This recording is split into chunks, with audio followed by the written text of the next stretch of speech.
morning. So in the last class we have discussed till the we have solved two numericals and discussed the efficiency efficiency of the self-locking screw. So these things we have covered. Now today is the last class for the power screw because very less syllabus is now balanced in this chapter. So example 1 we have finished, example 2 also we have done. So today's topic is collar friction torque.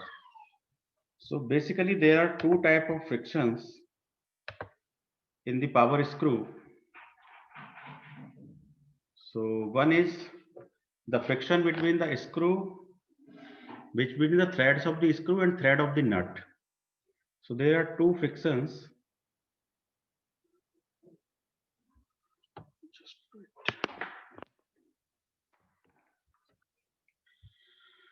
So two types of friction or two places of friction, two places. So first place is between threads of screw and nut. So threads of screw and nut. So threads of the screw and nut, the contact, suppose let the 8 threads are in contact. 8 threads of the nut are in contact with the corresponding 8 threads of the screw. Then there is a friction between those 8 threads. This is just example. It may be any number of threads which are in contact with the length of the nut. The length of the nut is more, than number of threads will be more, and that also depends on the lead or pitch of the screw. Second place for the friction is between the cup and collar. So this is the collar, this is the cup. So there is a friction in between them. So this type of friction is basically sliding friction. So to deal with the sliding friction, we have two theories. One is the uniform pressure theory and one is the uniform wear theory. These both the theories you have studied in your theory of machines classes, TOM classes.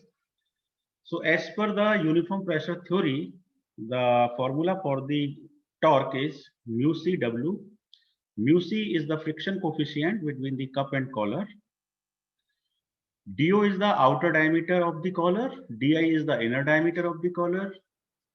W is the load to be lifted by the power screw. And as per the uniform wear theory, mu C W by 4 DO plus DI.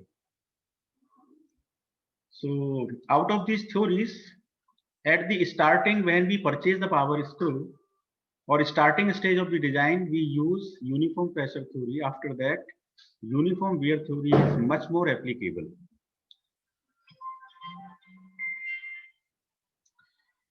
So overall efficiency is work output divided by work input.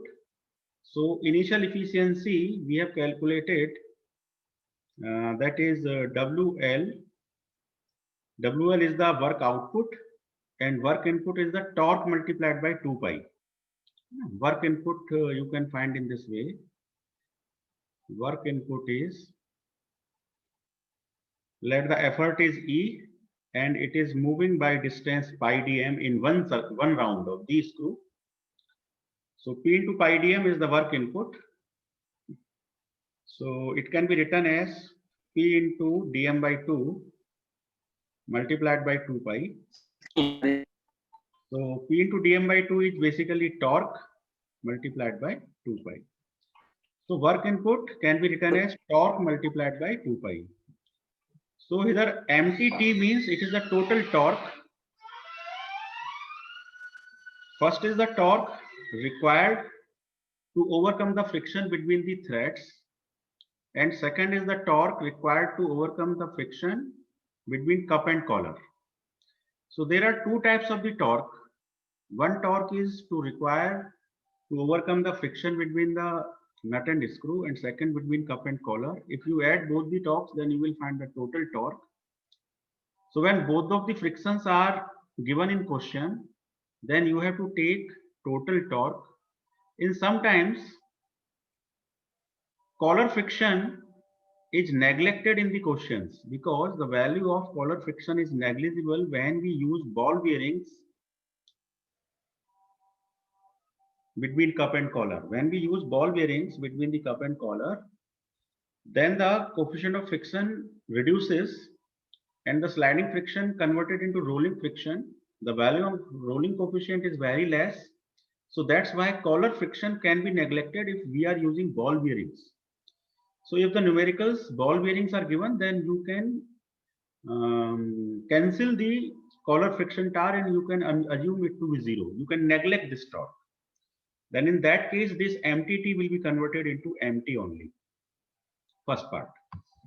Sir ये MTT क्या है? MTT is the total torque. So we are applying the effort over here. So effort is P. And effort is moving by a distance of pi dm. So some effort is required to overcome the friction between the screw and thread. So this is the torque here. This is MT. And here between cup and collar, there is a friction. So some effort is wasted here also. Due to friction, some energy is wasted here also. So that torque is MT C for collar. So it is the torque required to overcome the friction between the cup and collar. If we add this torque and this torque, then we will find the total torque. Now the design of the screw and nut. So screw is under compressive stress and shear stress. So compressive stress is just force upon area. So force is the load to be lifted, W, divided by area is pi by 4 dc square. Dc is the core diameter. So we are taking the minimum area. So compressive stress will be more. Shear stress is 16 times MT total. So it is the total torque, means it is MT plus MTC. Divide by pi dc cube as usual. So when compressive stress is also acting, shear stress is also acting, then combined shear stress or effective shear stress is given by sigma c by 2 whole square plus tau square, and this is which theory? As per the shear stress theory. So screw are generally made of ductile material. That's why we use maximum shear stress theory. So as per maximum shear stress theory, this tau maximum is given by this value. And if this tau maximum is less than equal to tau permissible, एक second hold कीजिएगा. हाँ नवीन sir, class चल रही थी जरा बताइए. हाँ class. So tau maximum is given by sigma c by 2 whole square plus tau square. Tau maximum is less than equal to tau permissible, then our design is safe. Design of screw is safe. One more thing. Sometimes screw works. Screw is treated as a column. So design criteria, we apply the column theory for designing the screw. And column can be categorized as the short column and the long column. So in the long column, the column fails by the buckling stress. That is the crippling stress. And in short columns, compressive stress is predominant. In long column, buckling stress is predominant. So as per the column conditions, when both the ends are fixed, one end fixed and one end free, there are 4 conditions. So as per that, we use the end fixity coefficient and we apply Euler's formula. We apply Euler's formula for designing the long column. And as per the Euler's formula, the crippling load is given by pi square EI divided by LE square. E is the modulus of elasticity, I is the second moment of inertia, and LE is the effective length of the column. Effective length of the column. Or I can use in this way, N pi square EI divided by L square. Now L is the actual length of the column and N is the end fixity coefficient. End fixity coefficient.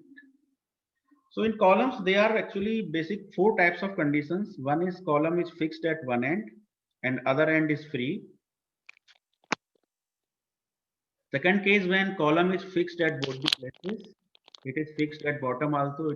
One end is fixed and other end is hinged. So for the each type of condition, the value of the end coefficient is different. Sometimes n equal to 1 when both the ends are hinged. Sometimes n equal to 4, sometimes n equal to 0.25 and like that. So you can study the column theory for that. So after designing the power screw, that is DC, core diameter of the screw, we have to check the transverse shear stress on the screw and nut. So transverse shear stress is given by force upon area. So here how this area has been calculated. So this area is basically the curved surface area. Curved surface area. So screw is basically just like a cylinder, and the curved surface area for the cylinder is pi d 2 pi rh or pi dh. So here h is replaced by the length of the nut. H is replaced by the length of the nut, or you can say it is the height of one thread.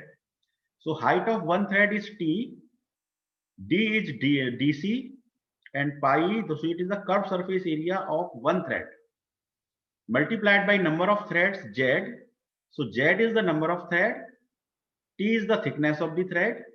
So pi dCt is the curved surface area of one thread multiplied by number of threads. So it is the total curved surface area for all the threads which are in contact with the screw and nut. So force upon area tau s is given by this. If this tau s is less than tau permissible, then design of our screw is safe. So this is the shear stress produced in the threads of the screw, and this is the shear stress produced in the threads of the nut. Here also the curved surface area is calculated in the same manner, but one difference is here is DC is the core diameter and here D is the nominal diameter. Rest things are same because you are calculating the shear stress for the nut and there are internal threading on the nut. So because internal diameter will be equal to the nominal diameter of the screw. So only the difference in tau screw we take DC and tau nut we take D. This is just the checking part. And one more, bearing pressure is again given by force upon area. So force is W and area is given by the core diameter is DC, the outer diameter is D. So this diameter is DC, the outer diameter is D. So there is a pressure on this area which is in contact between screw and nut. So this area is under pressure. So you can calculate this area by area of the outer circle minus area of the inner circle. So this area is given by pi by 4 d square minus dc square. And this area is for one thread. And let there are z number of threads, so it is multiplied by z. So you get this way. This 4 goes to up down, so it is 4 times w divided by pi d square minus dc square into z. You get this formula. So three formulas for the checking. One is for the shear stress in the screw. Second, shear stress in the nut, threads of the nut, and one is bearing pressure between the contacting surfaces of the screw and nut. So now this is example number 3.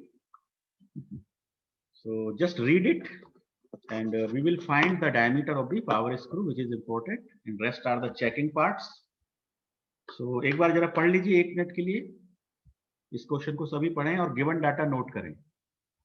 ठीक है. Note the given data. Answers are given at the bottom.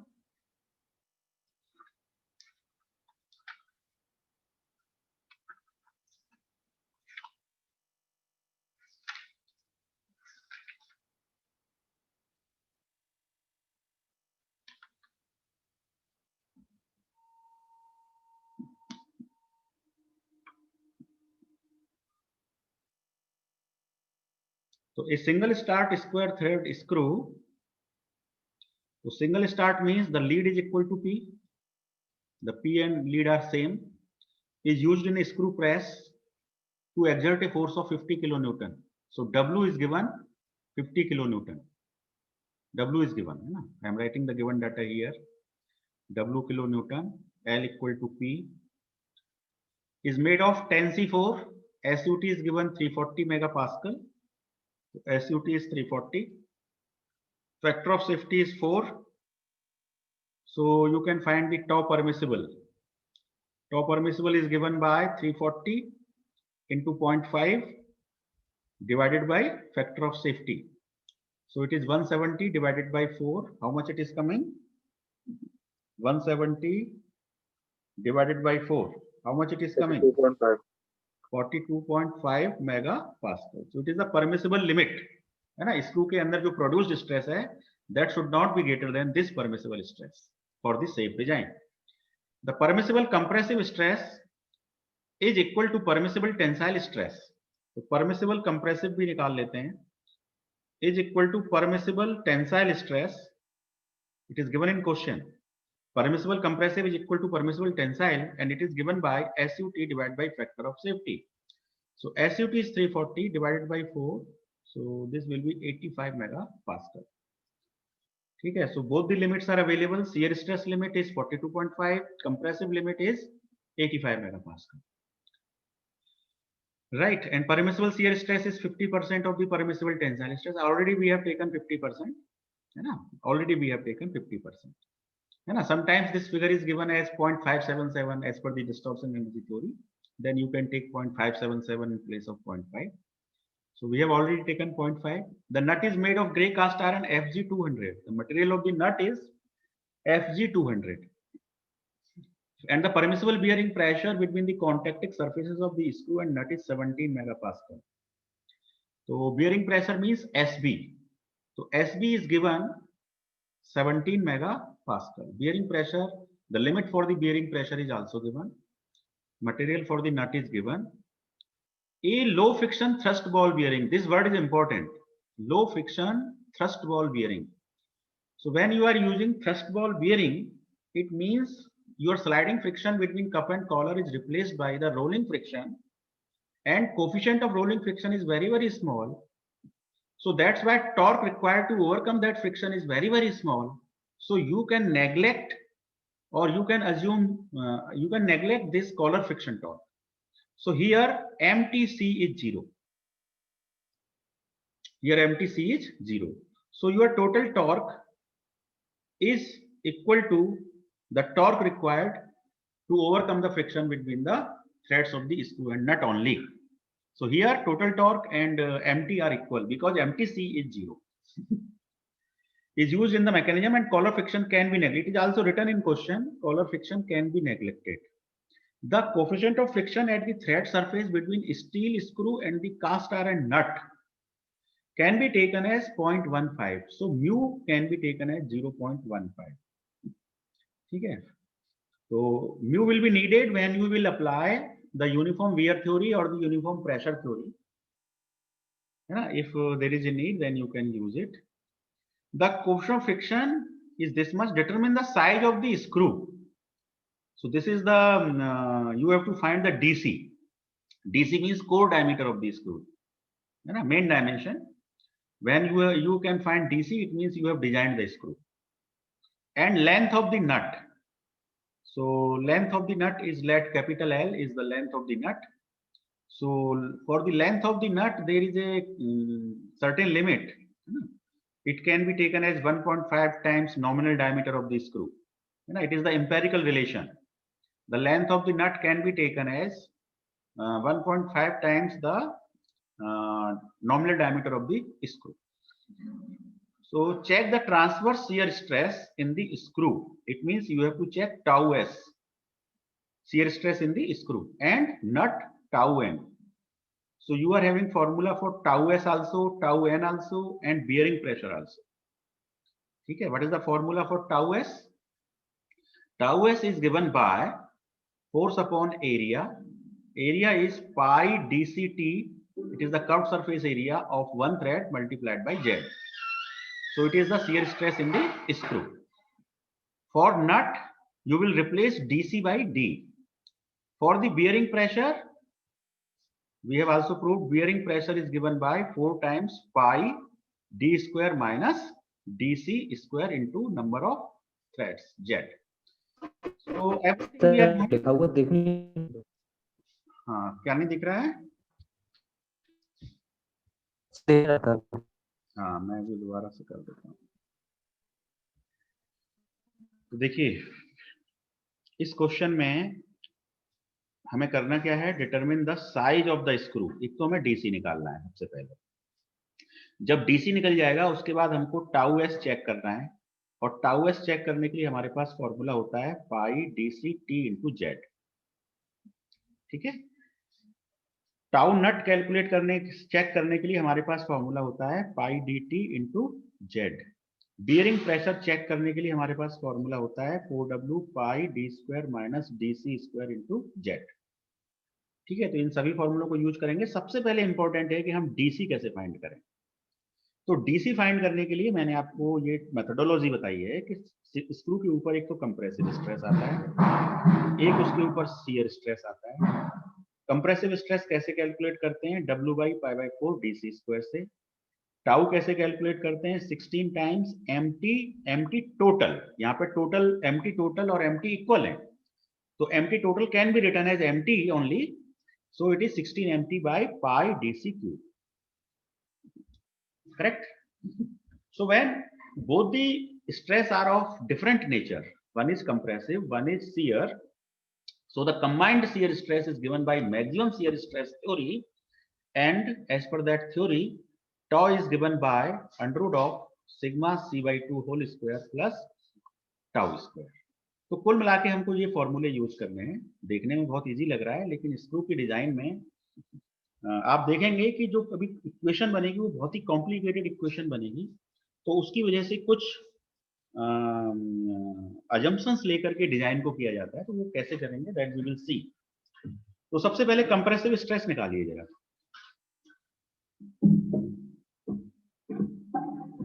Tushar Gupta, find the compressive stress.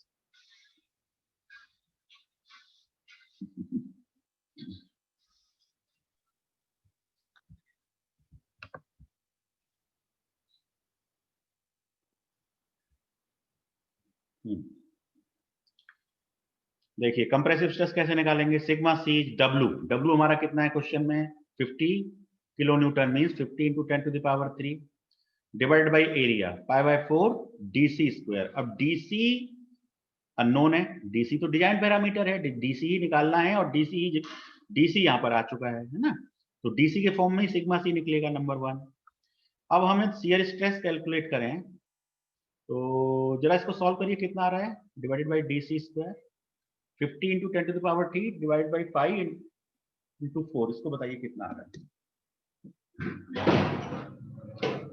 63661.977 Newton MM square. हाँ, कितना आ रहा है, 661.977 ठीक है, divide by D square. अब दूसरा शियर स्ट्रेस होता है 16 इंटू एमटी। अब सर एमटी 1 के बाद पॉइंट है, ठीक है, 1.63661.97, ठीक है। Yes sir.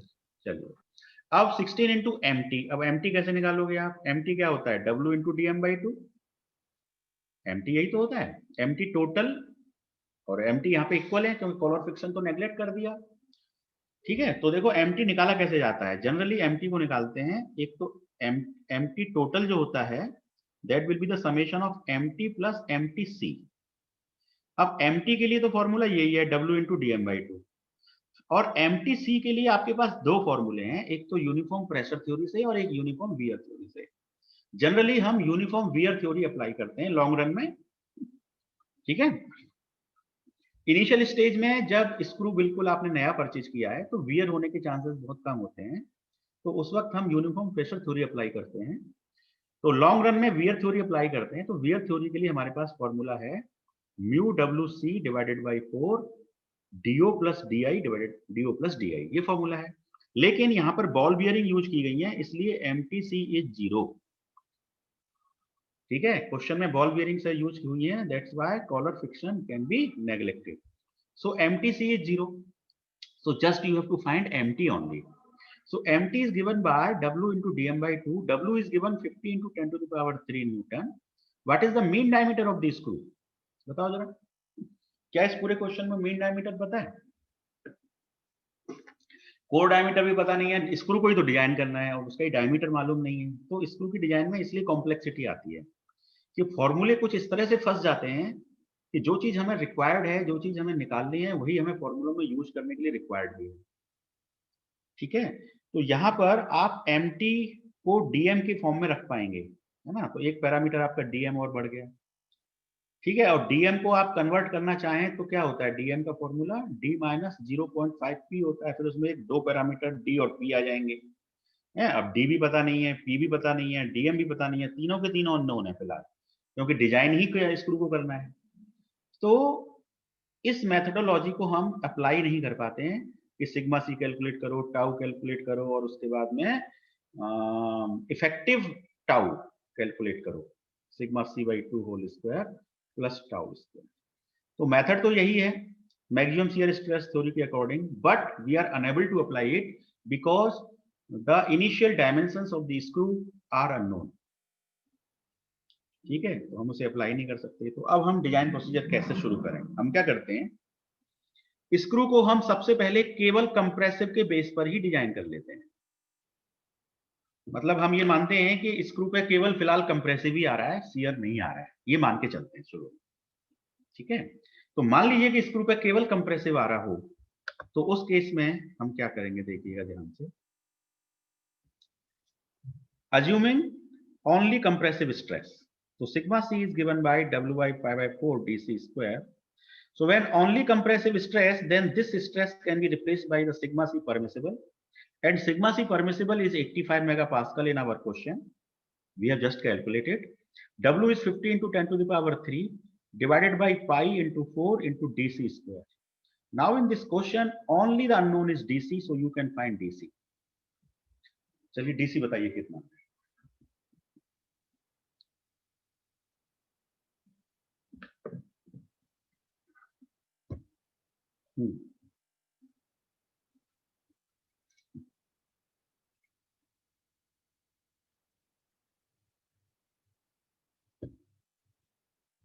So 27.36. 27.36. ठीक है, तो DC is coming 27.36 mm. ठीक है, सर ये सिग्मा सी कैसे आया था एक बार बता दीजिए। सिग्मा सी ऐसे आया था, देखो sigma C equal to sigma T, क्योंकि क्वेश्चन में लिखा हुआ है, यहाँ पे लिखा हुआ है the permissible compressive stress is equal to permissible tensile stress. ठीक है, तो sigma C is sigma T and sigma T is SUT by factor of safety. SUT is 340, factor of safety is 4, so that's why it is 85. मेरे ख्याल से clear हो गया होगा। Yes sir. ठीक है, तो हमने 85 लेकर के DC कैलकुलेट कर दिया। तो देखो, क्या ये DC ट्रू वैल्यू है? बताइए जरा, मतलब क्या ये DC सही वैल्यू है? No, it is not true, because it has been calculated only on behalf of compressive stress. लेकिन इन रियल स्क्रू पर तो कंबाइंड आ रहे हैं, शियर भी आ रहा है, कंप्रेसिव भी आ रहा है। तो हमने शियर वाले पार्ट को फिलहाल नेग्लेक्ट करके ये डायमेंशन निकाली है। तो हम क्या करेंगे, डाटा बुक में जाएंगे, डाटा बुक में स्क्रू की डायमीटर की टेबल देखेंगे और उस टेबल में हम 27.36 के पर पहुंचेंगे और उससे भी अगली वैल्यू ले लेंगे फैक्टर ऑफ सेफ्टी, मतलब उससे भी अगली वैल्यू पे काम करेंगे, क्योंकि हमें शियर स्ट्रेस को भी कंपनसेट करना है। मेरी बात समझ पा रहे हो? ये एक जनरल डायमेंशन है आइडिया लेने के लिए कि स्क्रू की डायमेंशन लगभग कितनी होनी चाहिए। तो मान लीजिए इस 27.36 आ रहा है DC। ठीक है, अब इस DC में तुम डिवाइड कर दो 0.8 से, तो 27.36 डिवाइड बाई 0.8, तो आपको क्या मिल जाएगा? Nominal diameter. जरा डिवाइड करिए, कितना आता है?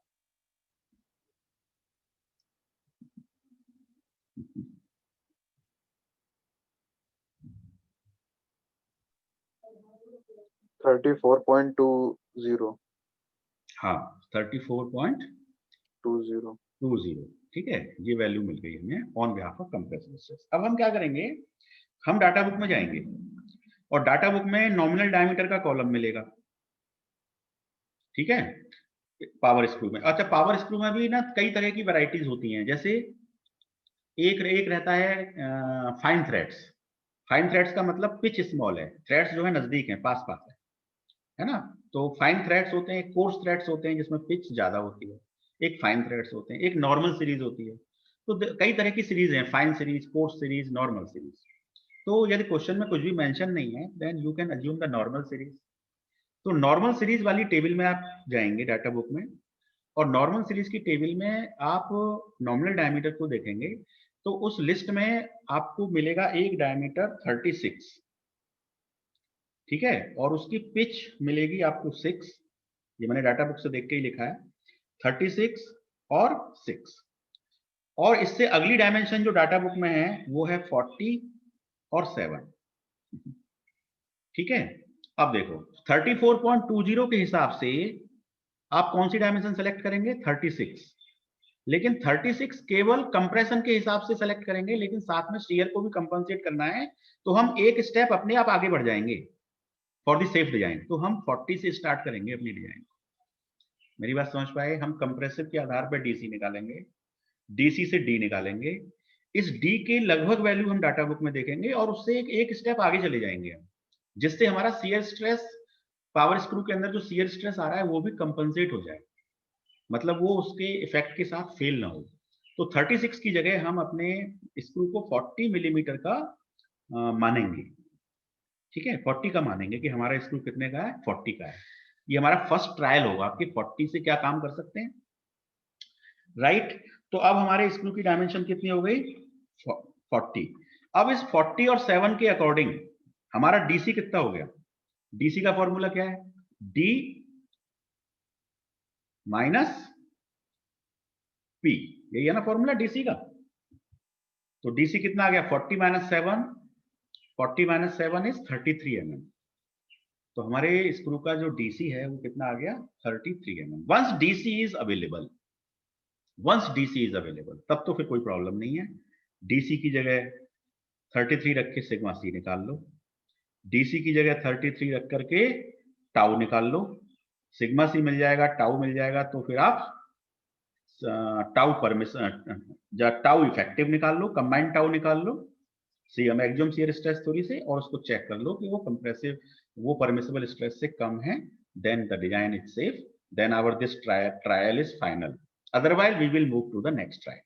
तो 40 के आगे की जो सीरीज होगी डाटा बुक में फिर हम उसे यूज करेंगे। यस बोलिए सर 40 का 0.8 से मल्टीप्लाई करके तो डीसी आ सकता था। 40 का पॉइंट, हाँ आ सकता था, लेकिन वो जो है ना एक रफ वैल्यू है, ये 0.8 वाली जो वैल्यू है ना, ये एक रफ वैल्यू है, मतलब ये बहुत एग्जैक्ट फॉर्मूला नहीं है।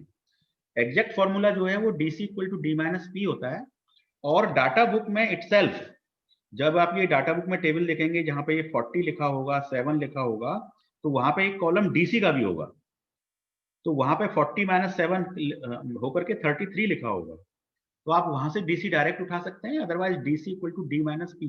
देखो जब हमें पिच पता हो तब तो यही फॉर्मूला यूज करना चाहिए, डीसी इक्वल टू, क्योंकि पिच भी इस टेबल में पिच का भी कॉलम होगा, तो once we have pitch then we should use D minus P.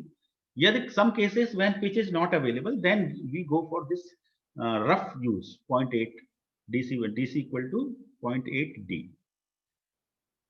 ठीक है। इसका यूज तो जब करना है जब पिच वगैरह की जानकारी ना हो, उस वक्त करना है, ठीक है। जैसे कि स्टार्टिंग स्टेज पे हमारा 27.36 आया था और हमें नहीं पता था इस वक्त क्या पिच है, तो हमने ये रफ फिगर यूज करी 0.8 से डिवाइड करके। जब 34.20 पता चल गया और डाटा बुक में पहुंच गए, तो डाटा बुक में जब हमने 36 देखा तो उसके साथ पिच भी पता लग गई, डीसी भी पता लग गया, सब सारे डायमेंशन है वहां पर, तो फिर आपको ये इंपेरिकल रिलेशन यूज करने की जरूरत अब नहीं है। मेरे ख्याल से क्लियर हो गया होगा, ठीक है। एक बार मैं इस प्रोसीजर को फिर से जरा एक्सप्लेन कर दूं, कोई डाउट हो तो पूछिएगा, और उसके बाद इस क्लास को एंड करेंगे। देखो स्क्रू की डिजाइन में करनी तो मैक्सिमम शियर स्ट्रेस थ्योरी ही अप्लाई है, लेकिन स्टार्टिंग स्टेज में हम क्या करेंगे, स्टार्टिंग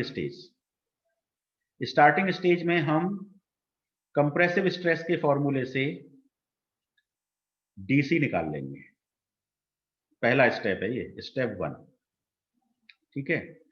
डीसी निकलने के बाद स्टेप 2 में हम डाटा बुक में चले जाएंगे, डाटा बुक में हम डीसी निकाल लेंगे, डीसी के बाद डी भी निकाल लेंगे, डीसी बाई 0.8 से पहले स्टेप में, अब डाटा बुक में हम डी के अकॉर्डिंग टेबल में वैल्यूज देखेंगे, डाटा बुक टेबल रेफर करेंगे और डी की जो भी वैल्यू आएगी उससे नेक्स्ट वैल्यू लेंगे, next value of D, take next value of D to compensate shear stress, to compensate shear stress. This is the second step.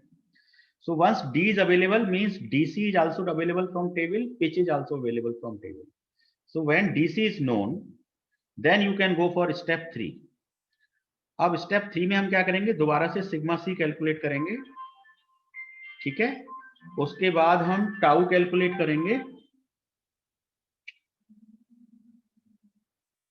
उसके बाद हम क्या कैलकुलेट करेंगे, टाउ कैलकुलेट करेंगे और उसके बाद इसी स्टेप में हम टाउ मैक्सिमम कैलकुलेट करेंगे शियर स्ट्रेस थ्योरी के फॉर्मूले से, sigma C/2 whole square plus tau square. यदि ये tau maximum, if this tau maximum is less than equal to tau permissible, then our design is safe and we can say now the design of the power screw is final. Else यदि ऐसा नहीं हुआ, then we will go for design data book again and we will take the next value, है ना। तो else हम क्या करेंगे, next trial। तो ये 4 स्टेप, मतलब 3 स्टेप होते हैं स्क्रू की डिजाइन में। और वंस ये डीसी फाइनल हो जाता है तो उसके बाद तो चेकिंग वाले पार्ट है। तो चेकिंग वाले पार्ट के लिए तो वही 3 फॉर्मूले हैं, एक तो टाउ एस का है, transfer shear stress in the screw का, एक transfer shear stress in the nut का, और एक बियरिंग प्रेशर का फॉर्मूला। तो इन तीनों फॉर्मूलों से फिर हम इजीली चेक कर सकते हैं। सो अब बताइए, इस क्वेश्चन में कोई डाउट है?